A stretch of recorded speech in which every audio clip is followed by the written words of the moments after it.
Shalom saudaraku yang dikasihi oleh Tuhan Yesus Kristus. Mari kita siapkan hati untuk masuk dalam doa syukur hari ini.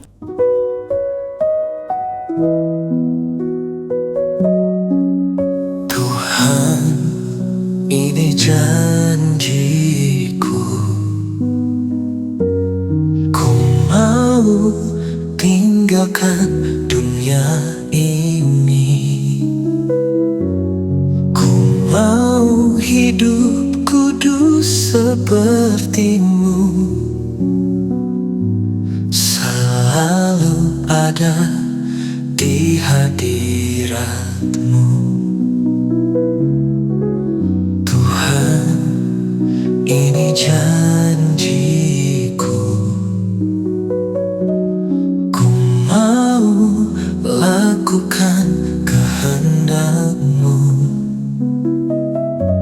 supaya hidupku senangkan-Mu. Sejak di bumi sampai di surga, sepanjang hari hidupku, Tuhan, ku mau berjalan bersama-Mu. Sepanjang hari hidupku, Tuhan, ku mau jadi berkat bagi sesama.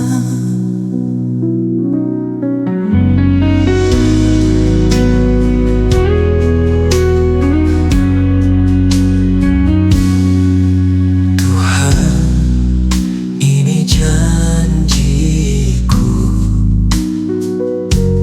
ku mau lakukan kehendak-Mu, supaya hidupku senangkan-Mu. Sejak di bumi sampai di surga, sepanjang hari hidupku, Tuhan, ku mau berjalan bersama-Mu. Sepanjang hari hidupku, Tuhan, ku mau jadi berkat bagi sesama. Ku mau jadi roti yang terpecah, ku mau jadi anggur yang tercurah, ku mau membawa jiwa-jiwa yang hilang kembali padamu, Tuhan.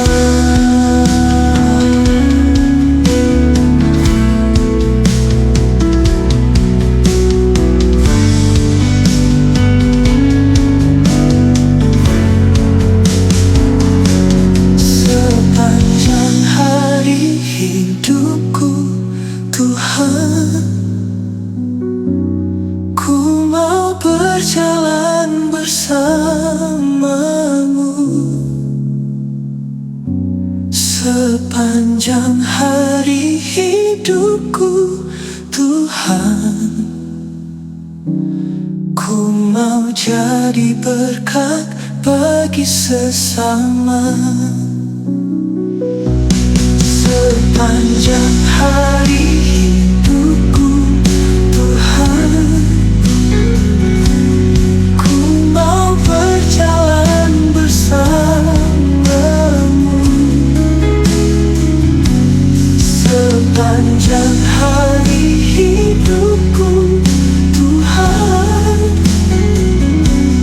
ku mau jadi berkat bagi sesama.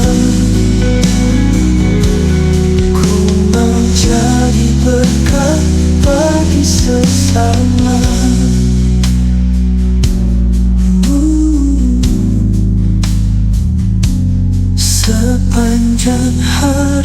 hidupku, Tuhan. Ku mau jadi berkat bagi sesama.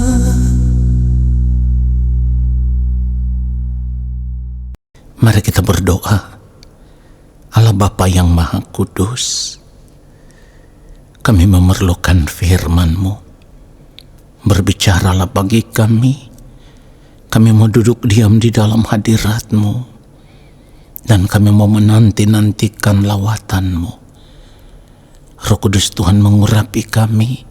Ajar kami untuk mengerti setiap kebenaran firman yang kami dengar, supaya di sepanjang umur hidup kami mau berjuang untuk hidup seturut dengan firman-Mu ya Tuhan, supaya kehidupan kami benar-benar berkenan di hadapan Bapa. Di dalam nama Tuhan Yesus Kristus kami berdoa. Amin. Saudara yang dikasihi oleh Tuhan Yesus Kristus,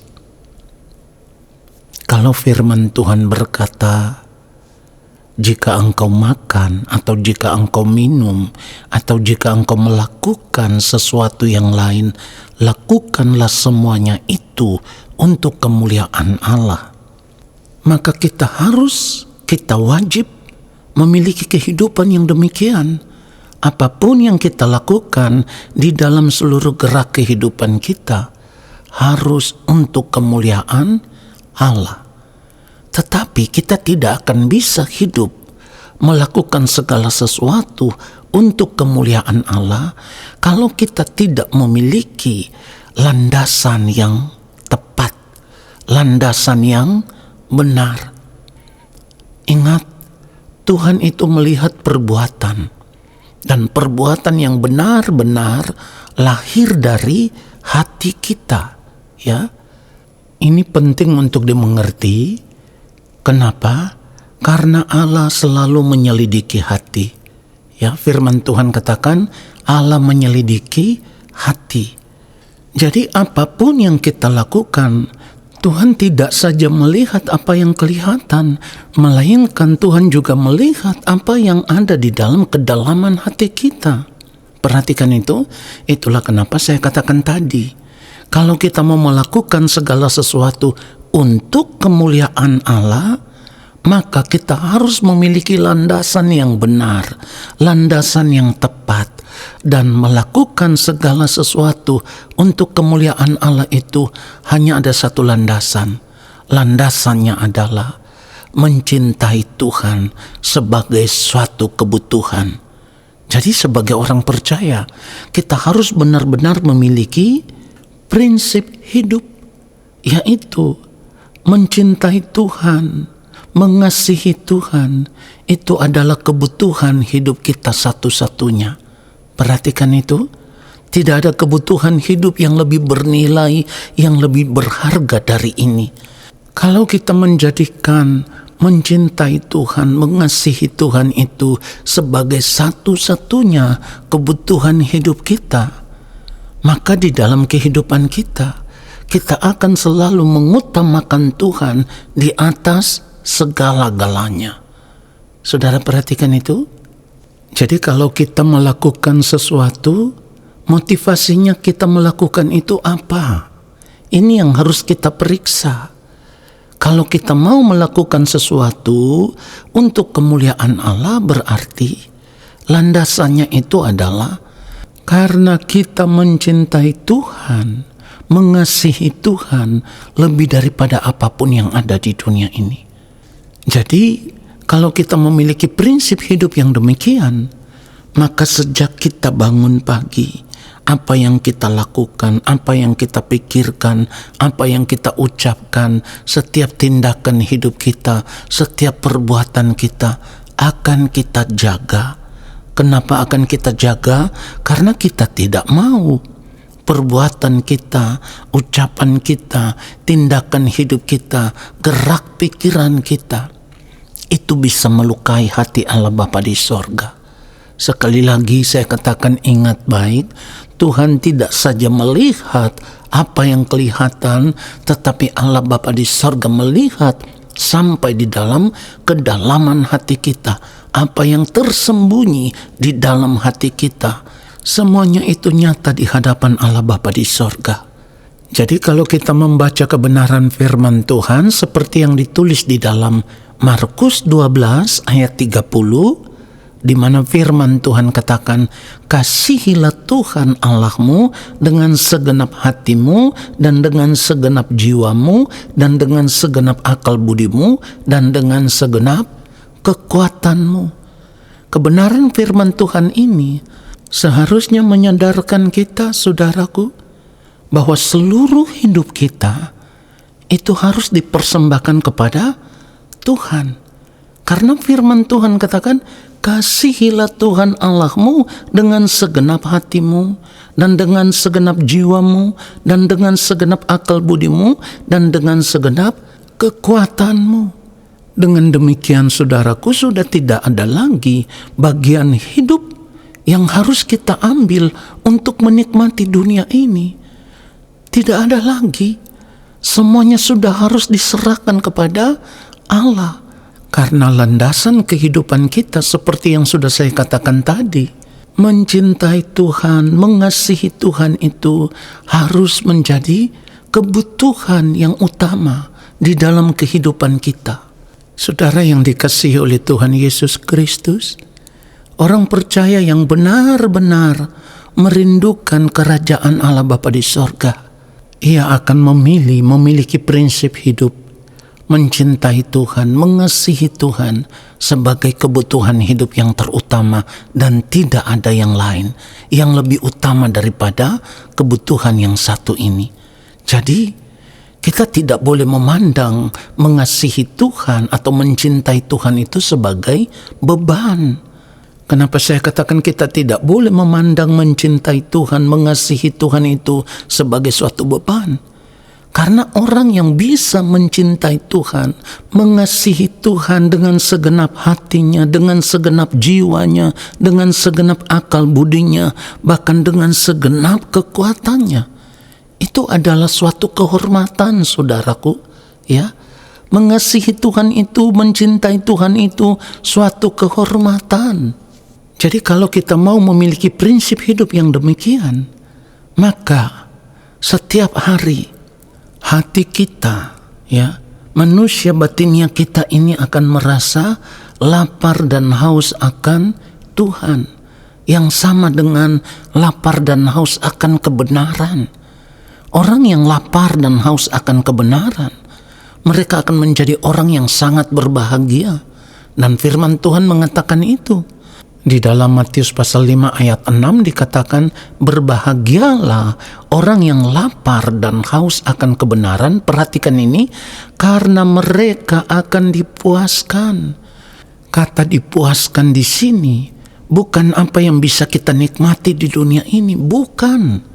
Tetapi nanti ketika kita menutup mata, ketika kita berada di kekekalan, kita akan menjadi orang yang sangat berbahagia. Kenapa? Yang pertama, karena kita diakui oleh Allah sebagai anak-anaknya. Yang kedua, kita diterima menjadi anggota keluarga kerajaan Allah. Yang ketiga, kita akan ikut memerintah bersama-sama dengan yang mulia Tuhan Yesus Kristus di dalam kerajaannya. Yang keempat, perhatikan baik, kita akan hidup selama-lamanya penuh dengan kemuliaan Allah di kekekalan dan menikmati segala berkat rohani yang sudah disediakan oleh Allah Bapa di sorga bagi orang-orang yang hidup takut akan Dia selama masih hidup di dunia ini. Oleh karenanya, saya katakan tadi, kita tidak boleh merasa mengasihi Tuhan, mencintai Tuhan itu sebagai suatu beban. Tetapi hidup mengasihi Tuhan, mencintai Tuhan itu harus dijadikan sebagai prinsip hidup yang terutama, bahwa Tuhan satu-satunya kebutuhan hidup kita. Pada akhirnya saya sudah katakan tadi, setiap hari jiwa kita, manusia batinnya kita akan benar-benar lapar dan haus akan Tuhan. Dengan demikian, apapun yang kita lakukan di sepanjang hari hidup kita, kita mau semua yang kita lakukan itu menyukakan, menyenangkan hati Allah Bapa di sorga. Saudara perhatikan itu. Kalau kita bisa hidup dengan cara hidup yang demikian, kita akan menjadi orang Kristen, orang percaya, anak-anak Tuhan yang memiliki kehidupan yang sempurna, kehidupan seperti yang dikehendaki oleh Allah Bapa di sorga. Jadi apapun yang kita lakukan selama kita hidup, kita hanya mau melakukan itu kalau Bapa di sorga disenangkan, kalau Bapa di sorga disukakan.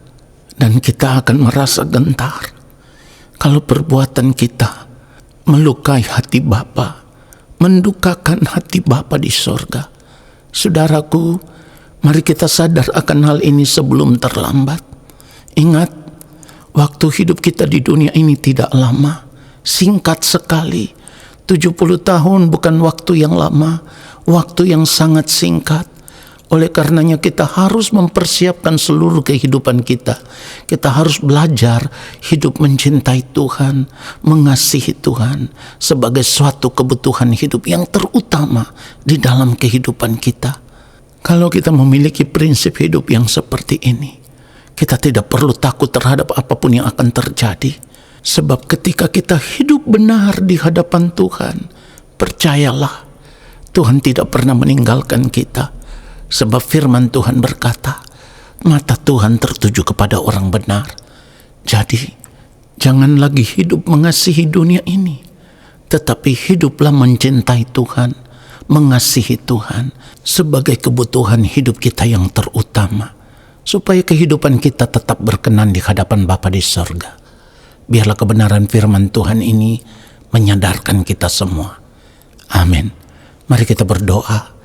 Terima kasih untuk kebenaran firman-Mu ya Bapa yang sungguh menyadarkan kami. Kami mau meninggalkan cara hidup kami yang salah selama ini. Kami mau hidup mencintai Engkau ya Tuhan, mengasihi Engkau dengan segenap hidup kami. Supaya kehidupan kami boleh menyukakan, menyenangkan hati-Mu ya Bapa selama kami masih hidup di dunia ini.